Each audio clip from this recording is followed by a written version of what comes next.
Olá, bom dia, meus amores. Hoje, em nossa disciplina de redação, iremos estudar a literatura do cordel, tá? É um gênero textual, né, que nós iremos estudar através das histórias populares, tá? Gente, esse conteúdo fica na unidade 14, como é visível vocês observarem, né? E também no caderno 4 de língua portuguesa. Não esqueça de estar registrando a data de hoje, dia 25/11 de 2020, não só aqui, né, no livro de vocês, mas também registre na agenda. Por favor, quando vocês passam a registrar a data na agenda, vocês têm um controle, certo? Então, isso é importante, tá certo? Então, vamos conhecer, né, a literatura do cordel. Veja que aqui logo de início, né, na capa, né, no início aí da unidade, ele trouxe alguns livretos, né, sobre aí a literatura do cordel, tá? Vários livretos, né, sobre a literatura do cordel. E ele trouxe alguns questionamentos que eu achei interessante falar hoje, aqui nos primeiros passos. Você conhece os livretos que aparecem pendurados na imagem? Já viu algum desses? Já leu sobre a literatura do cordel? Que tipo de histórias você acha que há neles, né? Aqui no cordel. Você já leu algum poema de cordel? Sabe do que se trata? Então hoje é isso que vocês precisam saber sobre o que fala, né? A literatura do cordel, certo? Onde vem já aqui explicando, né? Passando essa informação, certo? Simples palavras, grandes mensagens, tá? A literatura de cordel é uma forma de manifestação popular brasileira. Os livros desse gênero são compostos de histórias escritas em versos organizados em estrofes, como nós já vimos a questão do poema, né? A estrutura do poema é do mesmo jeito, segue a estrutura da literatura de cordel, certo? Essa literatura, né, uma característica do cordel, eu gostaria que vocês grifassem aí porque é importante, tá? Essa literatura, essa qual? Cordel, retrata principalmente a região do Nordeste do Brasil, tá? Não pode esquecer, se eu colocar lá dois exemplos de poema, né? Não, dois textos, por exemplo, tá, gente? Um poema e um texto, né, sobre a literatura de cordel para você identificar, tá? Então você tem que saber a diferença de um para o outro, tá? Então aqui ele já está dando uma característica forte, né, e importante, que o cordel ele retrata o quê? A região nordeste do Brasil, ou seja, a região que nós vivemos, certo? Em Portugal, antigamente os livretos eram pendurados em cordas ou cordéis para serem vendidos, tá? Como mostra lá, né, no início da unidade.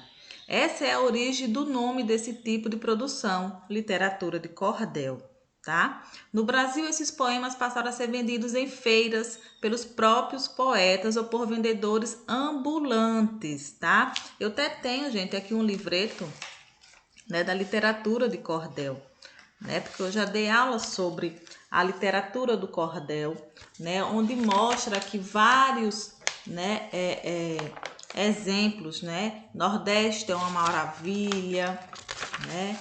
Como o meu Nordeste é lindo, sempre falando aí do Nordeste, né, brasileiro, certo? O meu Nordeste, tem os autores aqui, são vários, né? Nosso Nordeste, são muitos, muitos, muitos mesmo. Eu não deixo o meu Nordeste, sempre voltado aí, né, para essa região, né, que é bem reconhecida, né, o nosso Nordeste. Nordeste de mil cores, muitos, muitos exemplos aqui eu tenho. Como eu amo o meu Nordeste, a tia vai ler todos. O Nordeste é a minha vida, certo? Nordeste em mil cores. Nordeste é o meu lugar. O meu Nordeste, né, com autores diferentes. Nordeste colorido, certo? Porque são muitos, gente. São muitos aqui que eu tenho. São muitos, tá? Que eu irei mostrar em nossa videoconferência de logo mais, né? Irei ler alguns para vocês, certo? Aí aqui, vamos lá.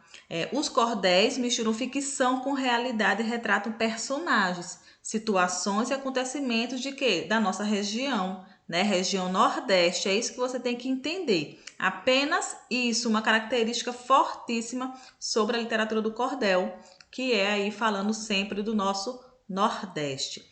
Além disso, algumas vezes são retratadas figuras de destaque do território nacional também, tá? Leia este cordel, certo? Que vocês irão fazer a leitura do mesmo com atenção, com calma, como eu sempre peço, certo? Para que não venha fazer errar as questões, né? Onde eu vejo que são questões fáceis de ser respondidas e vocês não compreendem o que o poema ou que o cordel esteja passando, ou seja, o que o texto esteja passando para que você possa entender, certo? Só que eu quero mostrar um vídeo para você, um vídeo que veio já abordando aqui no livro mesmo de vocês, tá? Sobre a literatura do cordel, falando sobre o Lampião, né? Quem já ouviu falar no Lampião? Né? O nome desse vídeo é Lampião lá no Sertão, Cordel para Crianças. Veio aí no livro de vocês, certo? Então eu gostaria que vocês prestassem atenção, certo? No vídeo que fala sobre aí a história do Lampião e da Maria Bonita, tá? É um vídeo pequeno de 3:24 minutos, tá? Então preste atenção, tá certo?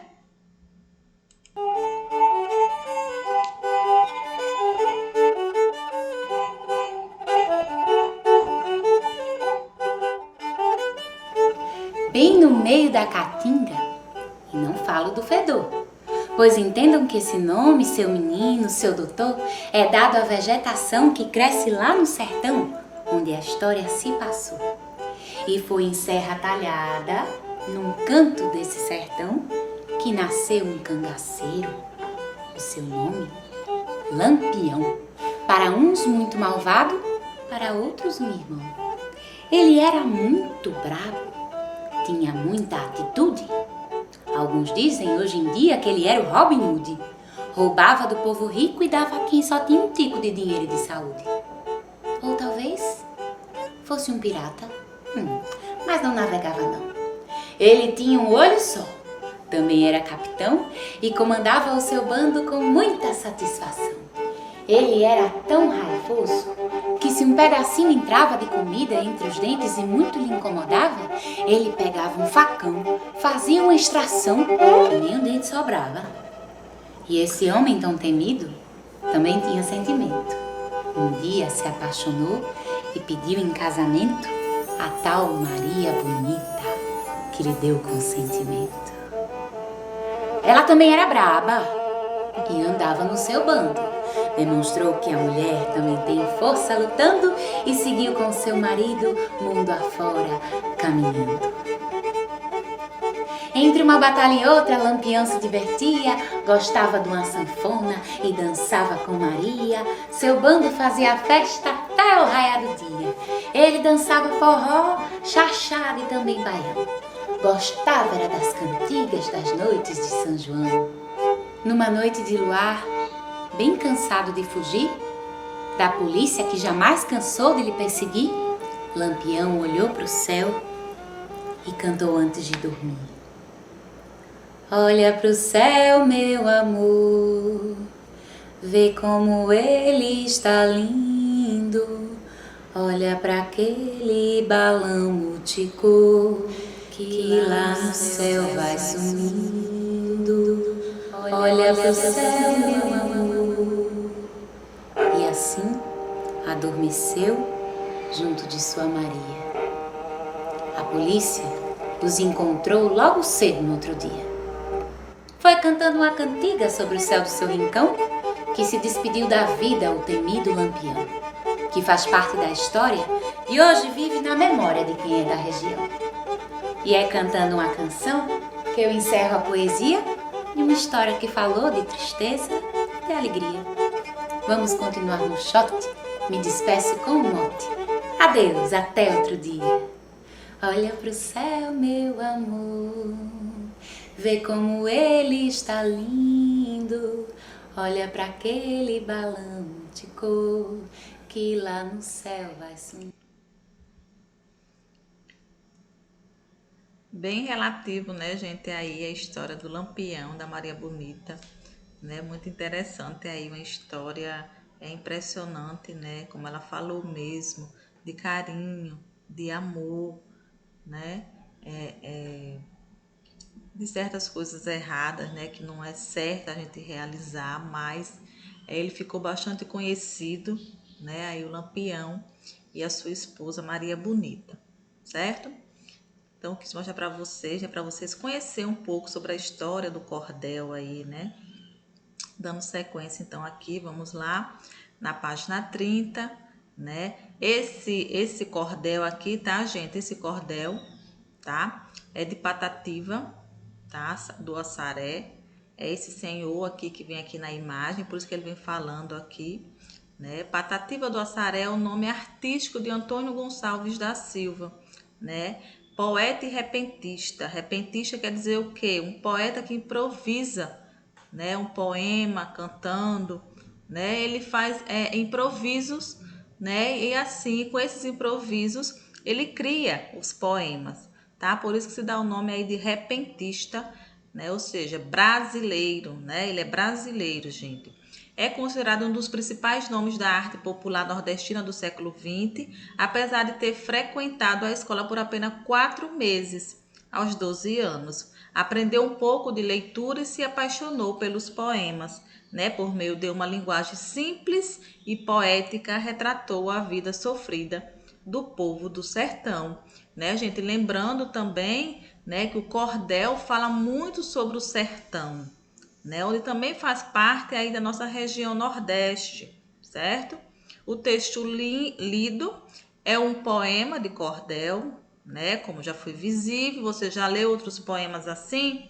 Tá? Vocês irão me responder todas essas perguntas logo mais na nossa videoconferência, certo?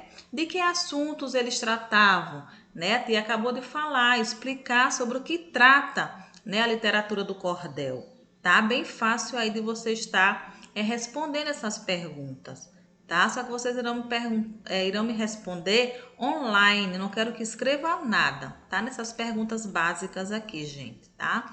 Onde há discussão, diálogo entre o professor e o aluno. Já aqui no desafio, vocês irão responder. Se não der para responder aqui no livro, que eu estou vendo que está muito imprensadinho, o que vocês irão fazer? Coloque as respostas no caderno de redação, tá? Analise aí o que vem solicitando um desafio, tá falando sobre o poema, né? Do que trata o poema de Patativa do Assaré? De acordo com a primeira estrofe, é bom ou ruim o que acontece quando chega o inverno? Explique sua resposta. Tem respostas pessoais, certo? Então, veja aí o que está solicitando no desafio e responda para que logo mais nós possamos estar fazendo a correção, certo? O jogo rápido também, tá? Fica aqui na página 30 e dá sequência aqui na página 31, tá? São questões pequenas, tá? Leia o poema com atenção. Leia o enunciado com atenção, com calma, para que você possa entender o que está pedindo, gente. Eu bato bastante na tecla, tá?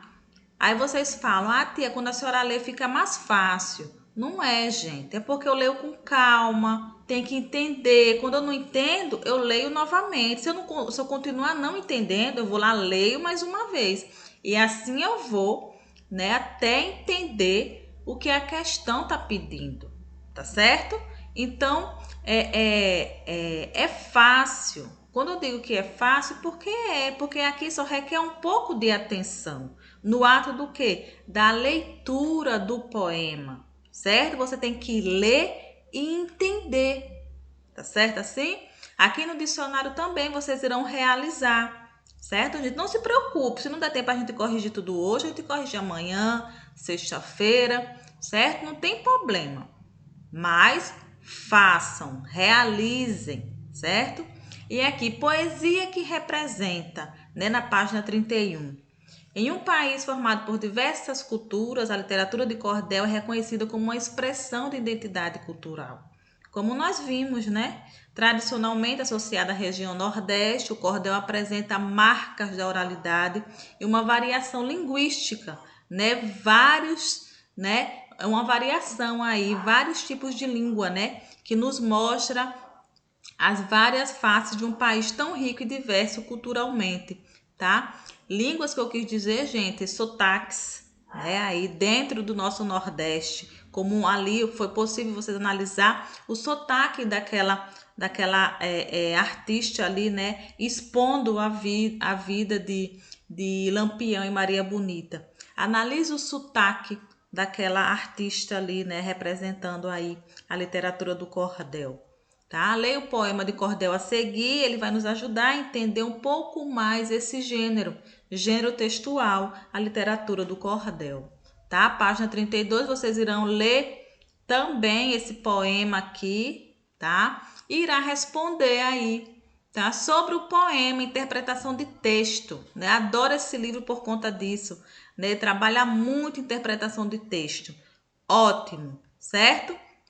Irão responder até aqui a página 34, tá? É verdade, até o é verdade, certo? E na próxima aula, na da sequência, né? A língua portuguesa, né? Nosso momento da ortografia, né? Lembrando que eu sempre cito e gosto de falar que nós estamos trabalhando os gêneros textuais, né? Do caderno 4 de língua portuguesa em redação.